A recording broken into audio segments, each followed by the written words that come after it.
Assalamualaikum warahmatullahi wabarakatuh. Alhamdulillah wassalatu wassalamu ala Rasulillah wa ala alihi washabihi wa mawalah.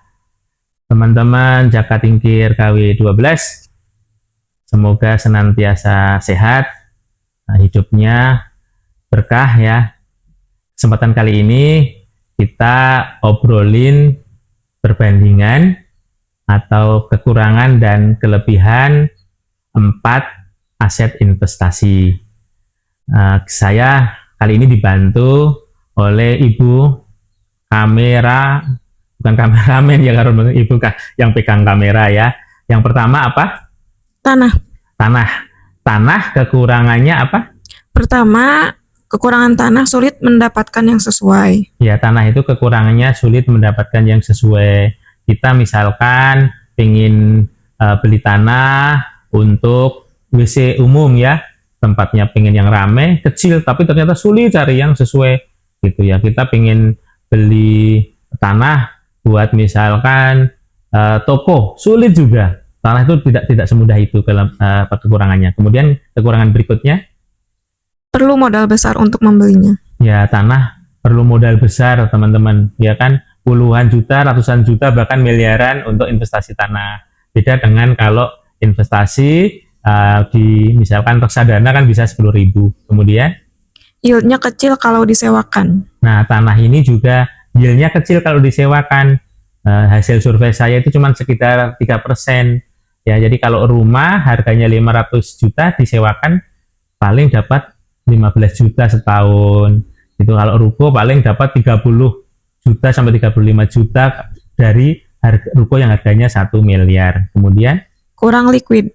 nah, tanah juga kurang liquid, teman-teman. Kita misalkan mau jual tanah kan sulit ya, gitu. Bahkan kita kan misalkan punya tanah nilainya 500 juta, padahal kita cuma butuh uang 50 juta. Nah, masa mau jual tanah juga? Kemudian, sudah, itu kekurangan. Kan kelebihannya yang satu? Kelebihan tanah yang pertama tidak nambah luas. Nah, tanah ini kelebihannya ya, adalah produk investasi yang nggak nambah luas. Bumi ini tetap segini kan. Artinya kalau kita punya tanah sekian puluh meter, sekian ratus meter, sekian 1000 meter, kita kan berarti memiliki sekian persen dari bumi yang tidak bertambah ini. Kemudian, Kelebihan yang kedua, capital gain selalu ada. Hampir tidak ada yang turun harganya. Bahkan kalau strategis, capital gain-nya sangat besar. nah tanah ini ya, capital gain-nya selalu ada. Artinya harga tanah ini selalu naik, hampir selalu naik.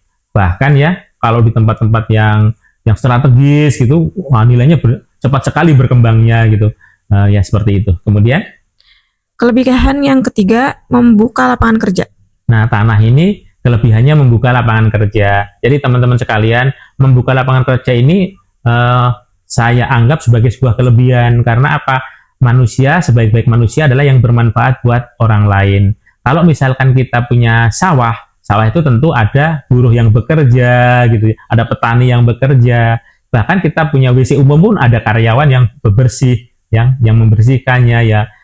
Punya rumah, punya ruko, sama kan, ada office boy-nya, ada karyawan yang bekerja di sana. Jadi sawah ini sangat bermanfaat ya, karena membuka lapangan kerja. Kemudian aset yang kedua adalah SBN atau sukuk. nah, aset yang kedua adalah SBN, surat berharga negara ya. Itu kalau yang syariah dinamakan sukuk. Yaitu sebenarnya pemerintah ngutang sama kita, nanti dikasih bagi hasil kayak seperti itu. Nah, kelemahannya apa SBN ini? Kekurangan yang pertama, yield kecil, sekitar 6% setahun. Ya, jadi tanah SBN ini kekurangannya yieldnya atau pendapatannya ya relatif kecil lah, cuma 6% ya, 6% setahun ya, atau 5%, 5-6% lah ya, seperti itu.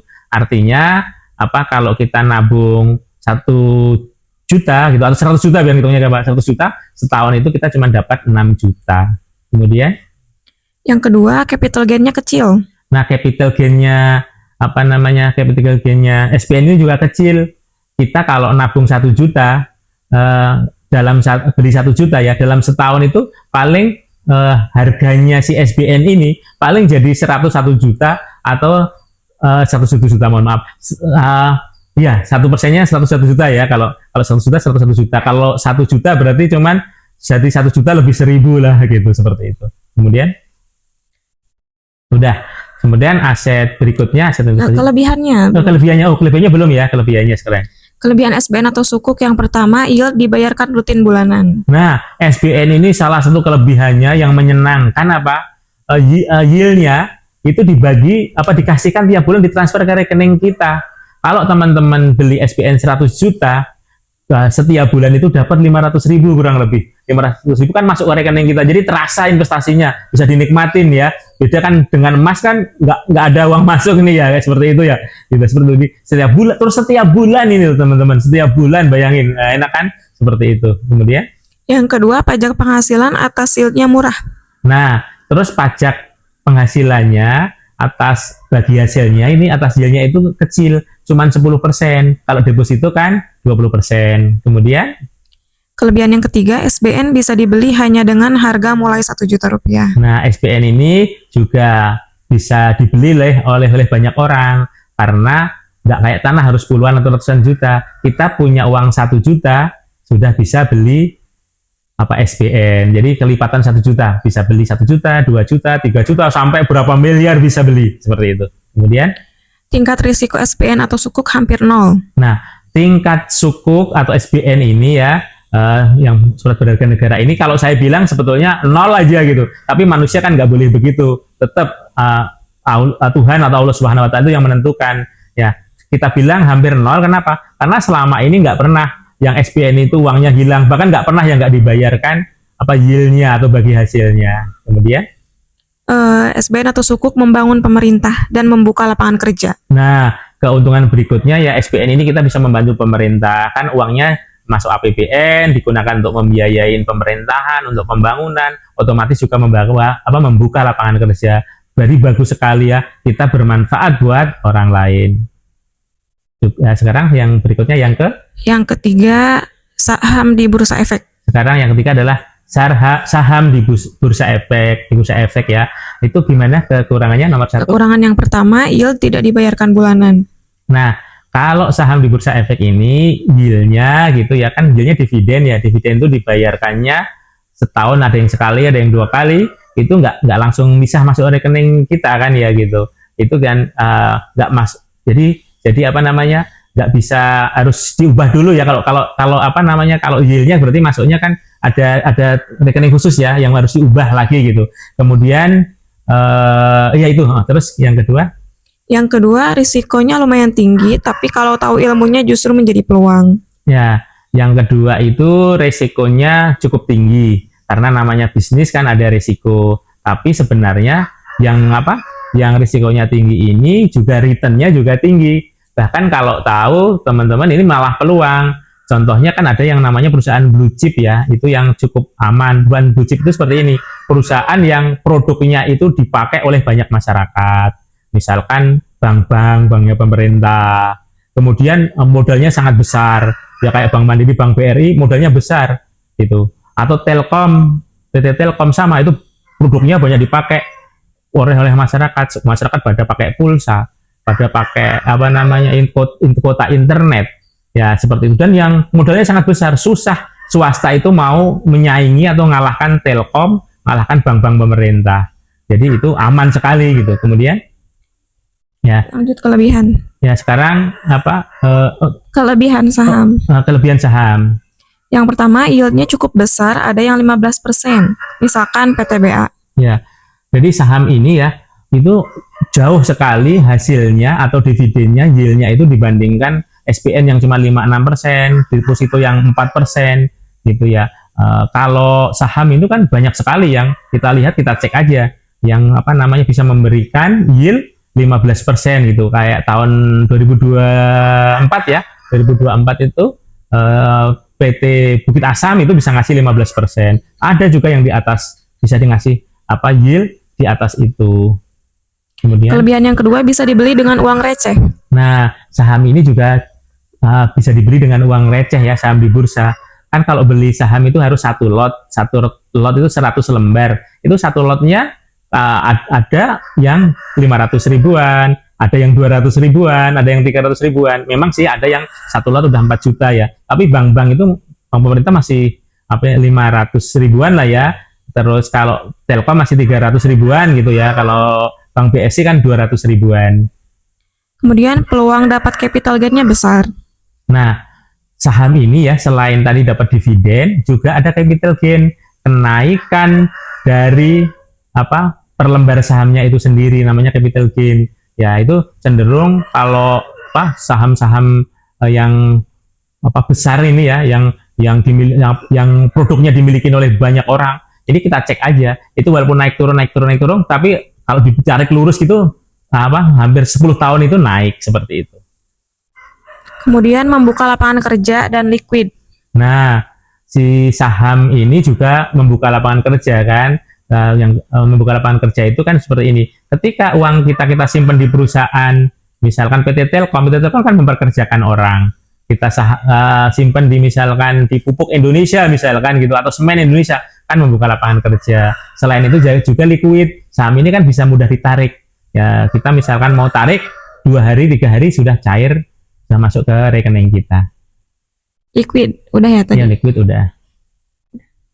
Kemudian aset berikutnya emas. Nah, aset berikutnya adalah emas. Ini yang aset yang sangat kuno, klasik ya, dari zaman dahulu orang sudah investasi emas. Apa itu kekurangan emas dulu? Yang pertama, tidak punya yield, nggak bisa dinikmati rutin, dan harus dijual sebagian untuk dinikmati.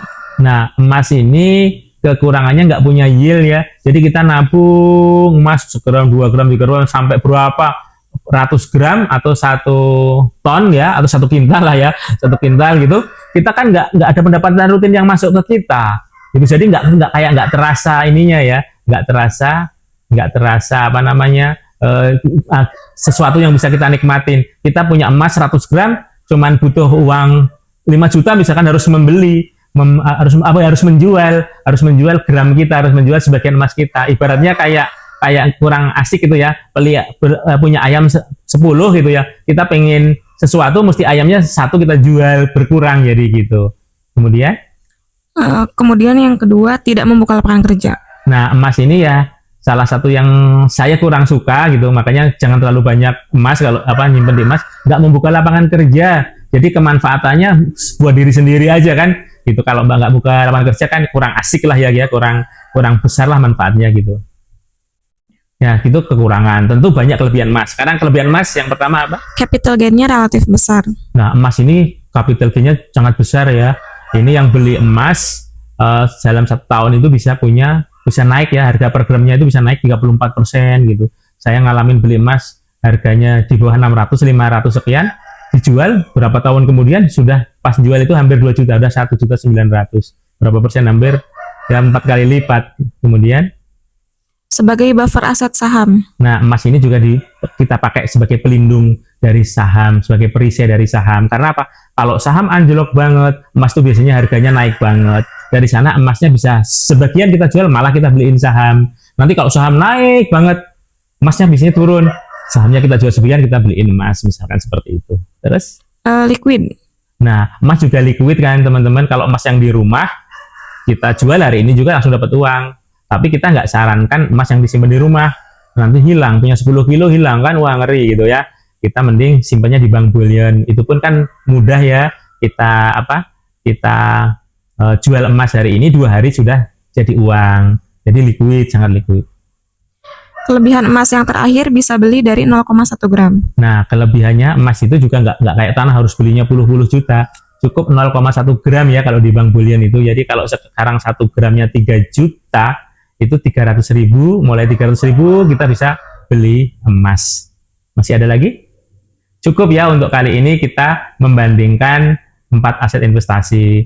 Insya Allah mudah-mudahan di pertemuan berikutnya kita mau membahas reksadana. Reksadana ini adalah aset yang bisa dibeli oleh rakyat yang paling kecil sekalipun, karena uang 10.000 bisa beli reksadana.